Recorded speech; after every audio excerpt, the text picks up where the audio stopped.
저는 여러분들이 기도해 주시고 후원해 주셔서 우리 단기 선교 멕시코를 하나님의 은혜 가운데 잘 마치고 돌아왔습니다. 저는 이번 단기 선교를 보면서 정말 하나님이 얼마나 우리 교회를 사랑하시고 많은 분들의 그 협력하여 선을 이루시는 이 모습들을 묵상하는 좋은 기회가 되었습니다. 저희 이번 단기 선교는요, 하나님이 물 흐르듯이 이끄시는 그 성령의 그 인도하심이 참으로 이렇게 경험했던 귀한 시간이었습니다. 저희가 가서 무엇을 많은 일을 한 것보다 더 중요한 교훈은요, 그분들의 섬김을 배웠습니다.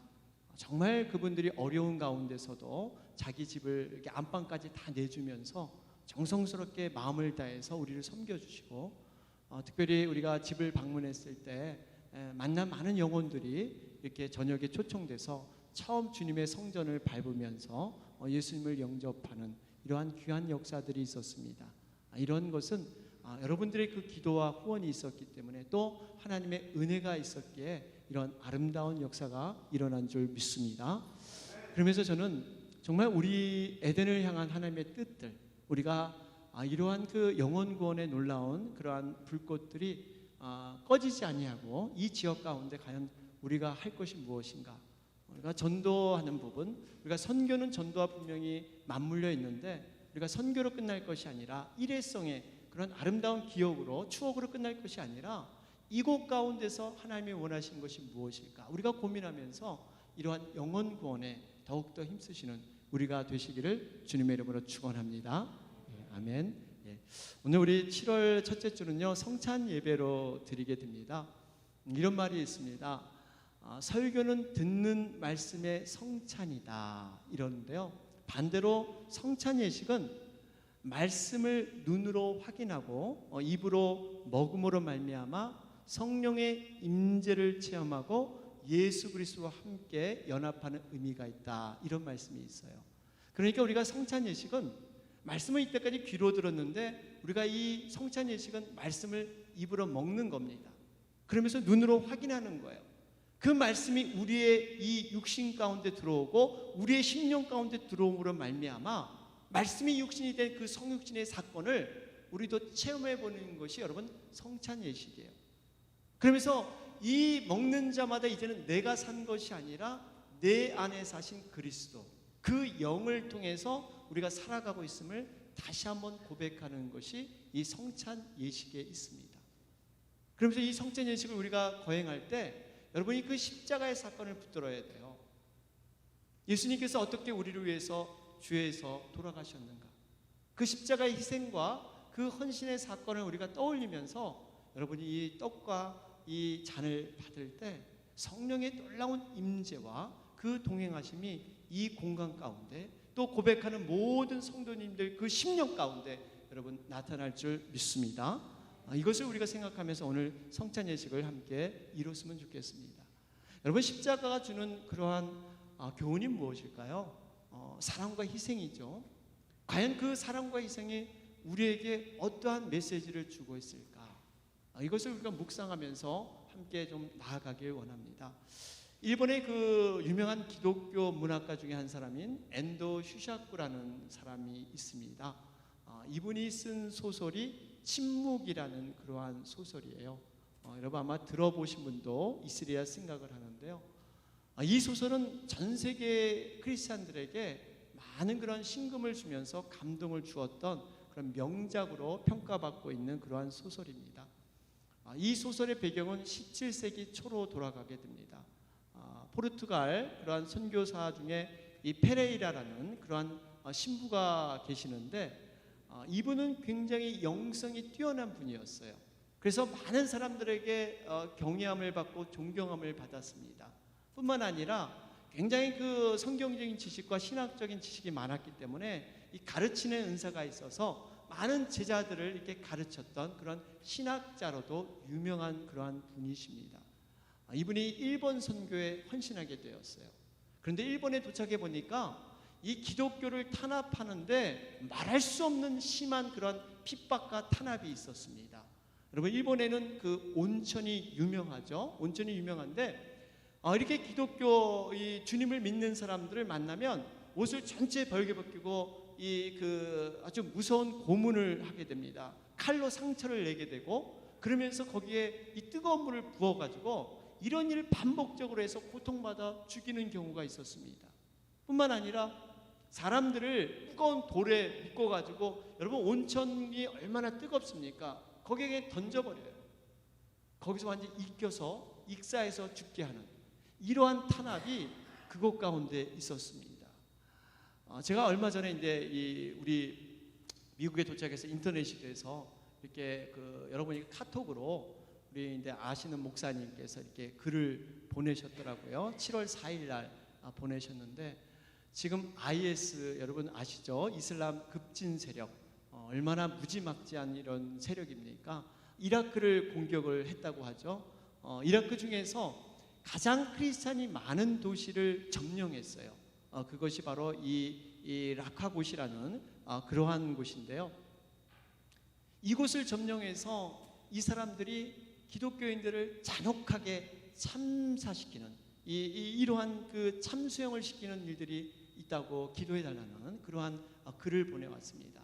수백 명을 목을 따서 죽이는 지금 IS는 이슬람 사람들도 죽이는 이러한 일을 하는데, 하물며 기독교인들은 이것은 그들에게 원수입니다. 이러한 일들이 지금 이 시대에도 동일하게 핍박받고 이 십자가 때문에 죽음을 당하는 이러한 일이 지금 같은 시간에 살고 있지만 저 세계 가운데 일어나고 있다는 사실이에요. 이런 일들이 지금 일본에 그 당시 이 선교할 때도 동일하게 일어났습니다. 그런데 이 페레이라 이 신부는 이러한 핍박과 어려움에도 굴복하지 아니하고 정말 하나님의 그 십자가를 붙들고 열심히 복음을 전했어요.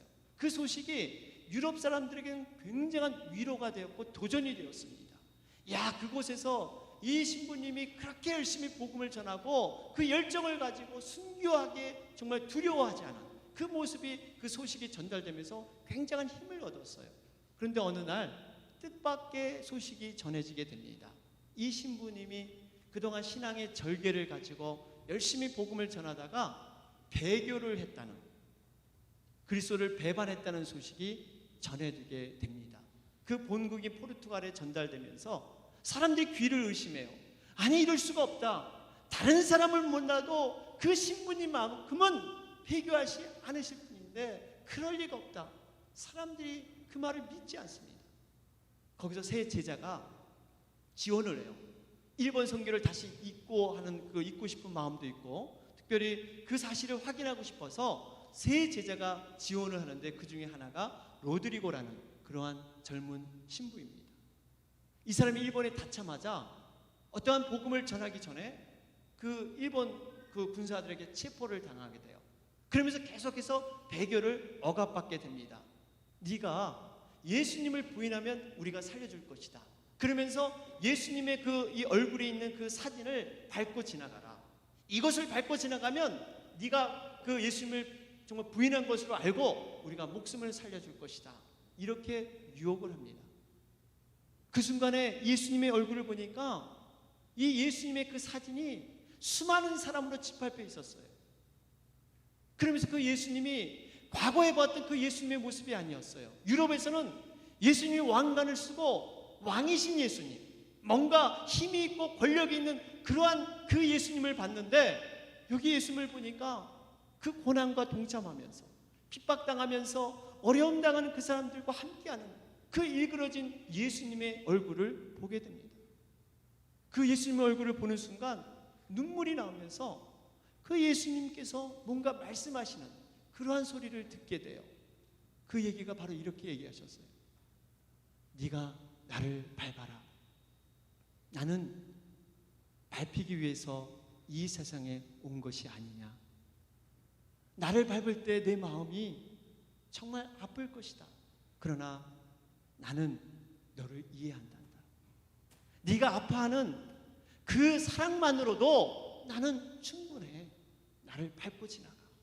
나를 밟고 지나가. 그럴 때 로드리고가 순간적으로 한 생각이 떠올라요. 주님, 저는 지금까지 인간이 고통받고 있을 때, 고난받고 있을 때 주님은 과연 뭐 했나? 그런 불평과 원망이 있었습니다. 왜 주님은 거기에 대한 해답이 무엇입니까? 그럴 때 주님께서 다시 얘기해요. 아니야. 네가 고난당할 때, 네가 고통당할 때 나는 너를 위해서 괴로워하고 있었단다. 네 아픔과 함께하고 있었어. 그저 나는 침묵하고 있었을 뿐이란다. 이런 얘기를 전하게 됩니다. 이 소설은 우리에게 많은 교훈을 주고 있습니다. 오늘 우리가 때로는 참 세상 가운데 고난과 고통이 있을 수가 있어요. 그럴 때 보면 하나님이 나와 먼 것처럼 느껴질 수 있어요. 하나님은 침묵만 하시는 것처럼 답답해할 수 있습니다. 그런데 분명한 것은 하나님께서는 팔짱만 끼시고 멀리 계시는 것이 아니라 우리가 고통당할 때, 고난당할 때 더 아픈 마음으로 우리와 함께 하시고 그 고난 가운데 함께 동참하시면서 그 문제를 위해서 애쓰시는 것이 바로 우리의 주님이라는 사실입니다. 뿐만 아니라 나를 밟고 지나가서라도 네가 살 수 있다면 네가 그렇게 살아라. 그저 그 네 마음 정도 내가 그거 아는 것만으로도 내가 만족하고 나는 그저 행복하다 하는 것이 여러분 주님의 마음이라는 것입니다.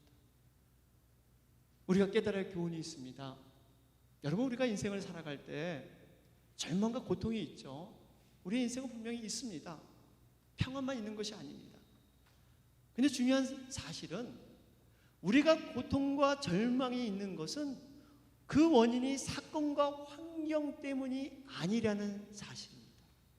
겉으로 보기에는 그 사건 때문에 이 환경 때문에 우리가 고난받는 것처럼 보이지만 그 뿌리를 깊이 들어가 보면 이것은 하나님과의 단절에서 오는 것이에요. 환경과 이 원인이, 이 사건이 원인이 아니라 하나님과의 오는 그 관계의 단절이 있기 때문에 우리가 고통과 그 절망을 느끼는 거예요. 이 단절의 깊은 뿌리가 죄와 죽음이잖아요. 하나님과의 올바른 관계에 죄와 죽음이 딱 막혀 있으니까, 담으로 딱 갇혀 있으니까 하나님과 막힘없는 교통을 할 수 없는 거예요. 하나님과 막힘없는 관계를 가질 수 없는 것입니다. 바로 예수님께서 이 죄와 죽음의 담을 허무시기 위해서, 이 벽을 무너뜨리기 위해서 이 땅에 그 예수님이 오시는 줄로 여러분 믿으시기 바랍니다. 예수님이 그래서 이 땅에 오실 수밖에 없었어요. 이 담을 허물기 위해서.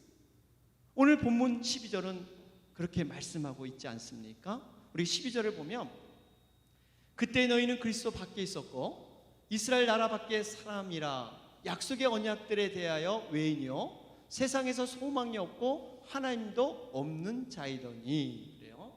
여기 보니까 우리 과거에 우리는 어떤 자였는가? 그리스도 밖에 있었다.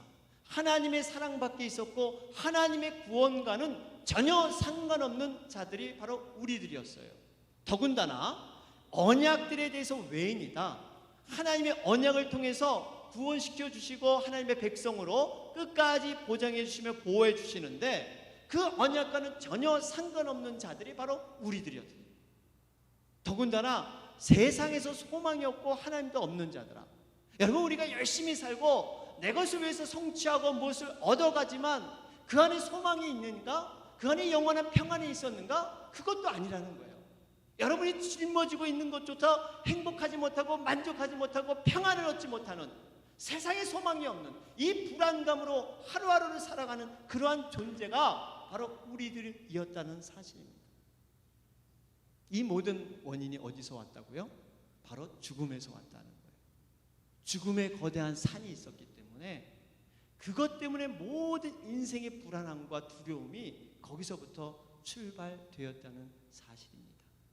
이 죽음의 벽을 허물 수 있는 유일한 존재, 바로 그분은 예수님만이 가능하세요. 왜 그럴까요? 죽음을 이기신 부활의 존재잖아요. 생명의 존재잖아요. 죽음을 경험한 사람이 죽음을 건질 수 없어요. 죽음을 이겨낸 사람만이 그 죽음을 건져낼 수 있는 그러한 권한이 주어집니다. 예수님은 바로 그런 분이에요. 죽음을 초월하신 분이 바로 예수님이십니다. 여러분들 중에 혹시 기독교는 너무 이 독선적이다, 자신에게만 구원이 있다, 너무 배타적이다. 너무 다른 종교도 좀 함께 껴안고 인정해주고 그러면 좋지 않느냐 하는 말들을 아마 들으신 분들이 계실 거예요. 그래서 불교에서는 천주교 사제들과 함께 이렇게 미사를 드리기도 하고, 또 이 천주교에서는 또 이 불상 앞에서 연부를 함께 하면서 이렇게 제사를 함께 드리기도 합니다. 세상 사람들이 얘기하죠. 얼마나 보기 좋은가. 이게 진정한 사랑이야. 남의 허물도 다 가려주고 함께 하는 것. 이게 진정한 사랑이고 이것이 진정한 구원이야 하는 얘기들 참 많이 하면서 이 세상에서는 박수 갈채를 보내기도 합니다. 그런데 여러분, 과연 그럴까요? 기독교에서는 분명히, 우리 성경에서는 분명히 나는 길이요 진리요 생명이니 나로 말미암지 않고는 아버지 하나님께 올 자가 없다. 다시 말해서 예수 그리스도 외에는 하나님께 올 자, 하나님께 구원받을 자가 없다. 단정하고 only one, 바로 예수 그리스도만을 분명히 말하고 있는 것이 우리의 성경입니다. 여러분, 진리는 결코 둘이고 셋이 될 수 없어요. 진리는 하나이기 때문에 그만큼 가치가 있는 것이고, 진리는 하나이기 때문에 그만큼 소중한 거예요. 이해를 좀 쉽게 돕기 위해서 이럴 수는 있어요. 어떤 분이 포도를 먹었는데 이 포도가 굉장히 달게 느껴졌습니다. 그러면서 이 단 포도를 자기 옆 친구에 주어요. 아무개야, 이 포도 먹어봐. 내가 세상에서 먹어본 것 중에서 가장 단 포도야. 정말 달아. 한번 먹어봐. 그리고 그걸 받아서 상대방이 먹었어요. 그런데 먹었더니 웬걸 별로 안 달아. 내가 먹어본 중에 그냥 한 다는 정도가 아니라 그냥 어느 정도 맛있는 정도지 별로 안 달아요. 그런데 두 사람이 싸웁니다. 아니야, 이건 단 거야. 아니야, 안 단데. 이건 달다고 안 달아. 여러분, 이게 싸움거리가 될까요? 자기의 경험, 또 주관적인 이 혀의 맛에 따라서 이 포도는 달 수도 있고 안 달 수도 있는 거예요. 이거는 분명한 기준이 없습니다. 그러니까 이것도 맞고 저것도 맞게 이렇게 생각할 수 있는 것이 바로 이러한 모습이에요. 그런데요, 이 죽음에 관한, 구원에 관한 진리 문제는 분명히 다릅니다. 한번 이렇게 생각해 볼 수 있어요. 여러분들이 열심히 공부해서 어떠한 시험을 치렀다고 가정해 보세요.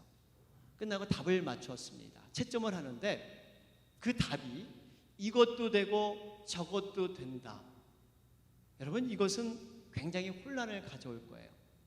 시험에서 답은 여러분 하나여야 됩니다. 정답은 하나가 돼야 돼요.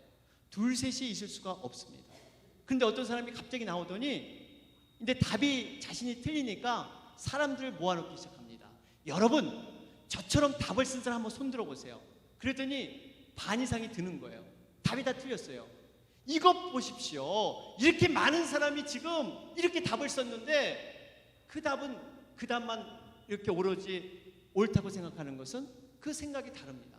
이것도 답으로 해주셔야 됩니다. 저렇게 많은 사람이 지금 함께 손을 들고 그렇게 의사를 표시하는데 이것도 답입니다. 여러분, 이것이 있을 수 있는 일이에요? 없는 거예요. 이 다수결로에서 지금은 많은 우리 이 미국이 안타까운 것이 이러한 다수결로에서 인권과 어떤 평등과 자유라는 미명하에서 죄가 죄인 줄 모르고 대법원에서 여러분 동성애를 판결해 버렸잖아요. 36개 주가 이미 동성애로 넘어갔지만 5개 주는 이 소송 중에 재판 중에 있다가 이 9개 주, 이 바이블 벨트라 그러죠. 남부를 중심으로 해서 끝까지 성경의 그러한 이 말씀을 붙들고 동성애는 정말 잘못됐다고, 그렇게 가정은 남자와 여자가 결혼해서 되는 것이 가정이다, 끝까지 버텼는데 지금 이 대법원의 판결로 그것조차도 지금 무너지게 되었어요. 여러분, 이 시대가 정말 우리 자녀들이 살아갈 그 시대가 참 암담하다는 생각을 우리는 안 할 수가 없습니다. 과연 우리 자녀들이 살아갈 그 시대가 어떤 시대가 될까? 여러분, 화장실도 없어지죠. 남녀 구분이 없어져요. 그냥 남자가 여자 화장실에 들어가도 법적으로 말 못해요. 목욕탕도 마찬가지고요. 나는 여성적인 편향이 있다. 그러면 나는 평등하게 왜 나를 차별하느냐? 나 여성인데 내가 왜 여자 못 들어가? 이러면 끝이에요. 그만큼 그것이 인권이라는 거예요. 평등하다는 거예요. 여러분, 우리가 이를 위해서 정말 깨어서 기도해야 될 줄로 믿습니다. 우리 자녀들이 살아갈 그 땅을, 그 시대를 우리가 바라보면서 정말 기도해야 돼요. 그러면서 우리가 어떠한 상황에서 있을 때 여러분, 하나님과의 맡긴 담을 우리 묵상해야 돼요. 이 담이 무너지지 않으면, 이 담을 우리가 무너뜨리지 않으면 하나님이 주시는 그 풍성한 은혜, 풍성한 축복을 우리가 누리며 살 수가 없습니다. 이 죽음의 문제, 하나님과의 담의 문제를 누가 해결하느냐? 오늘 본문은 2장 13절에서 말씀하고 있습니다. 2장 13절 한번 여러분 같이 한번 읽어보도록 하겠습니다. 다 같이 읽어보겠습니다. 시작. 이제는 전에 멀리 있던 너희가 그리스도 예수 안에서 그리스도의 피로 가까워졌느니라. 여기 보니까 하나님과 가까워질 수 있는 것은 유일하게 인간적인 선한 행위도 아니요, 노력도 아니요, 오로지 예수 그리스도의 피로만, 그 십자가로만 하나님과 가까워질 수 있다, 분명히 말씀하고 있습니다. 우리가 이웃과의 담이 생기는 것은요, 깊이 들어가 보면 하나님과의 담 때문에 그렇습니다. 사람과의 관계가 문제가 있는 것은 하나님과의 관계를 제대로 우리가 돌아보지 못했기 때문에 뭔가 막힌 것이 있어요. 그래서 여러분들이 이런 관계성의 문제가 있으면 다시 한번 이 하나님께 기도하면서 하나님을 돌아가는 게 중요합니다. 분명히 거기에 뭔가 걸림돌이 거기에 발견될 거예요. 이 오늘 본문에도 보니까 유대인과 이방인들 사이의 벽은 대단했습니다. 유대인들이 이방인들을 개들 취급했어요. 사람 취급 안 했습니다. 그러면서 유대인과 이방인이 결혼하게 되면요, 유대인 집에서 완전 초상집이에요. 장례식 분위기입니다. 결혼의 축제가 아니에요. 그만큼 이방인들을 멀리했던 거예요. 이 모든 것들이 어디가 원인이냐? 바로 하나님과의 관계입니다. 그들이 하나님과의 관계가 유대인들이 잘못했기 때문에 이 이방인들을 그렇게 취급하며 그 관계가 무너질 수밖에 없는 것, 바로 그것을 성경은 지적하고 있습니다. 지금 우리들은 어떻습니까? 직장에서, 가정에서, 교회에서 우리가 허물어야 할 담이 여러분 무엇일까요? 혹시 우리 안에 편견의 담이 없습니까? 선입관과 감정의 담이 우리에게 있을 수가 있습니다. 이해관계의 담이 있습니다. 신앙 색깔의 담이 있습니다. 결의 차이의 담이 있습니다. 이러한 것을 우리는 무너뜨려야 돼요. 이것을 깨야 합니다. 미국의 여성 시인이자 극작가인 이 에드나 여사라는 분이 있습니다. 이분이 담의 정체성에 대해서 참 작품을 통해서 고발을 했습니다. 두 목동이 평화스럽게 이렇게 초원에서 양을 치면서 살았어요. 날씨는 굉장히 회창했고요, 물도 너무너무 많아서 양들을 키우기에 너무나 좋은 그러한 시간이었습니다. 이 목가적인 전원의 분위기가 그곳에 이렇게 흘렀어요. 그런데 이 두 목동이 살다 보니까 무료함을 느끼기 시작합니다. 심심해짐을 느끼기 시작해요. 한 목동이 그런데 갑자기 제안을 해요. 야, 우리 성벽 쌓기 놀이 할까? 그래, 재밌겠다. 돌을 모으기 시작해서 그 가운데다 담을 쌓기 시작해요. 담을 쌓으면서 이 땅은 내가 이제 주인이야, 이 땅은 내가 주인이야, 아무도 여기를 타치하지 못해. 그러면서 자기 것을 추구하면서 그 담을 통해서 이제는 나누인 그러한 땅을 보고 즐거워합니다. 놀다 보니까 한 친구가 목이 마르기 시작했어요. 근데 그 땅에는 물이 없었어요. 저 땅에 물이 있기 때문에 담을 넘어서 물을 떠오려고 하니까 이 친구가 손을 딱 치는 거예요. 야, 여긴 내 땅이야. 이건 내 몫이야. 네가 왜 이걸 침범해? 무슨 소리야? 우리 그냥 놀이하는 거잖아. 놀이? 그래도 이건 약속이잖아. 하는 수 없이 이 친구는 물을 못 얻어 먹는 거예요. 혹시나 해서 땅을 파기 시작하죠. 땅을 파다 보니까 그 안에 금은 보석이 발견됐어요. 보물상자가 나온 거예요. 와, 신난다. 우리는 부자가 되었어. 이것을 그 건너편에 있는 친구가 얘기를 합니다. 야, 무슨 소리야? 우리가 아니야. 이건 내 거야, 내 거. 내 땅에서 나오는데 너 우리라는 말을 해? 이건 내 보석이야, 내 보물이야.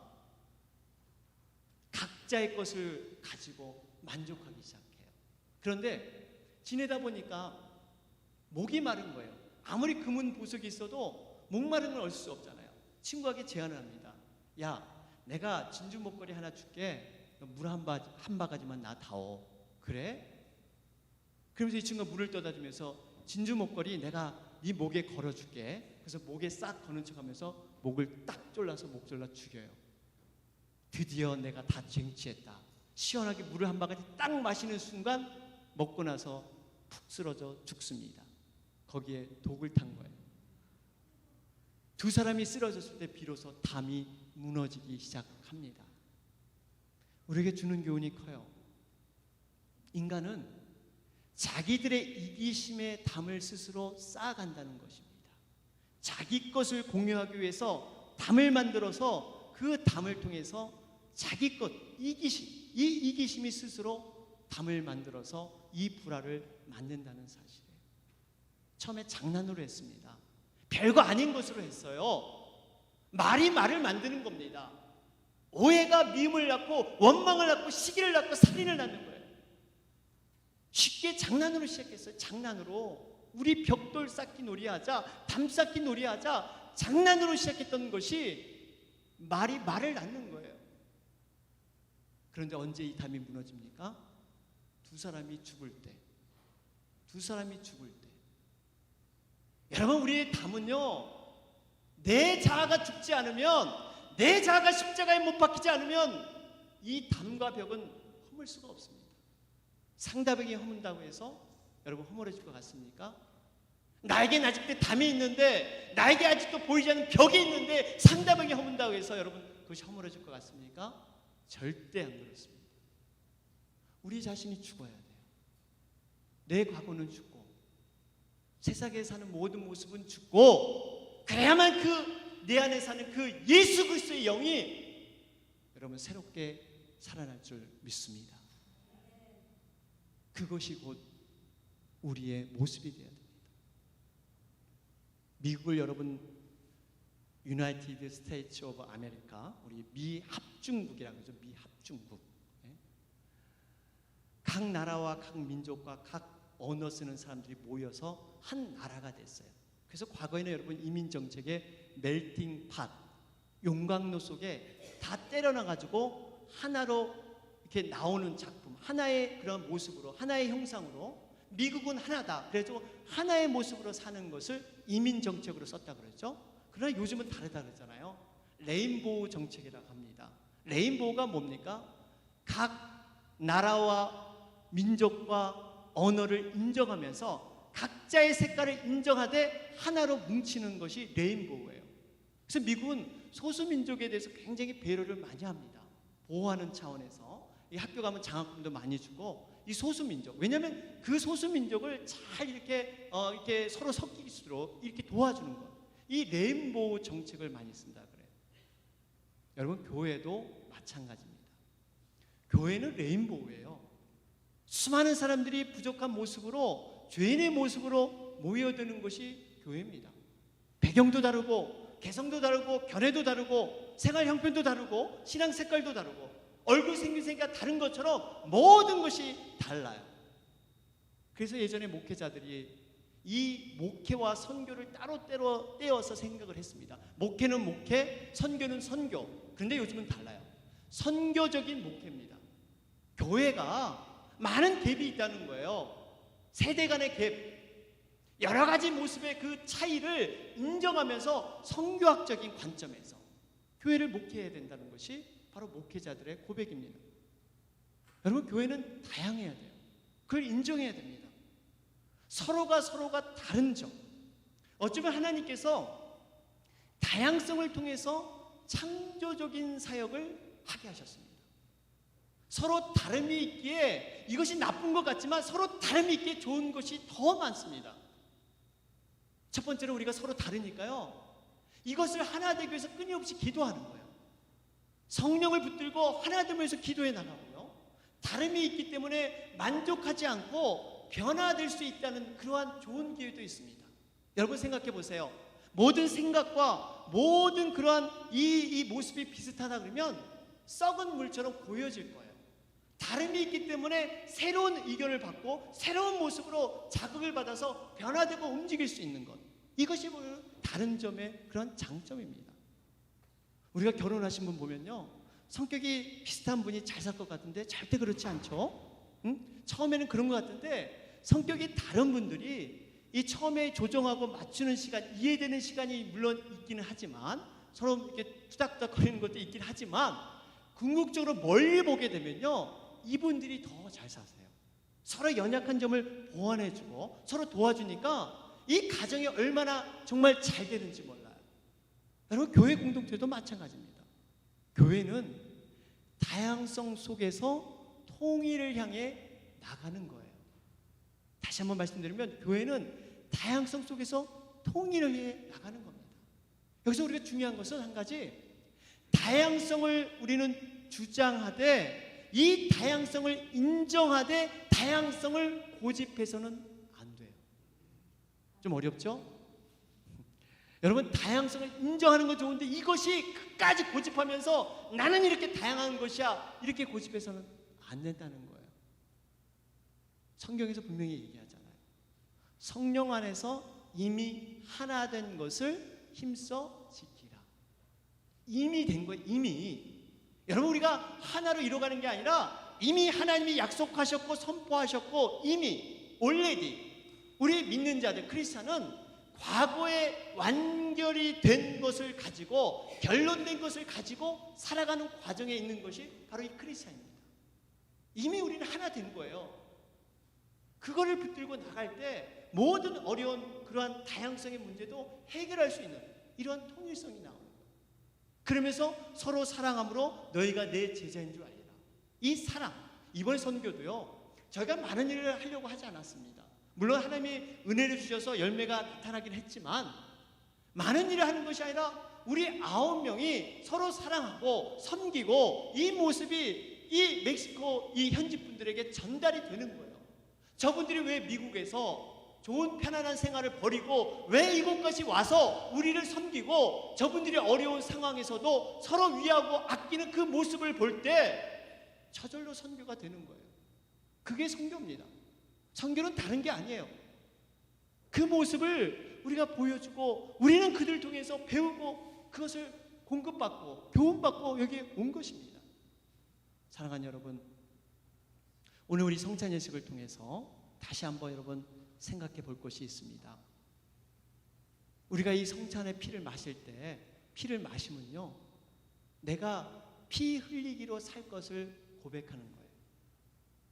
그냥 대충 신앙생활 하는 게 아니라 예수님의 피를 마시면 그 피를 의미를 생각하면서 피 흘리기까지 죄와 싸우라 그랬고, 피 흘리기까지 주님을 헌신하는 데 나가는데 내가 고백을 하는 거예요. 그러면서 영적인 혈맹 관계가 맺어지는 겁니다. 옛날에 의리 있는 그러한 사람들은요, 의형제가 되기 위해서 이 피를 나눴어요. 피를 나눴습니다. 성찬식도 마찬가지예요.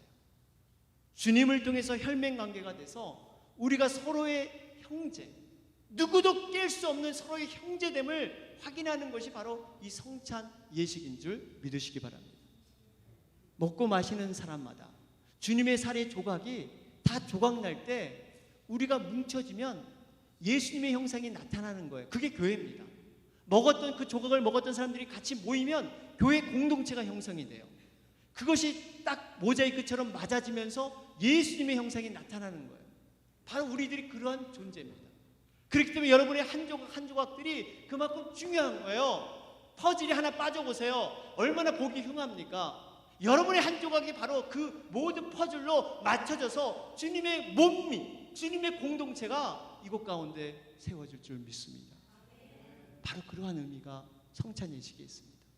오늘 묵상하시면서 오늘 성찬 예식을 나눌 때 정말 이러한 고백들이 우리에게 있기를 간절히 소망하면서 주님의 그러한 성찬에 임하시기를 주님의 이름으로 축원합니다. 아멘.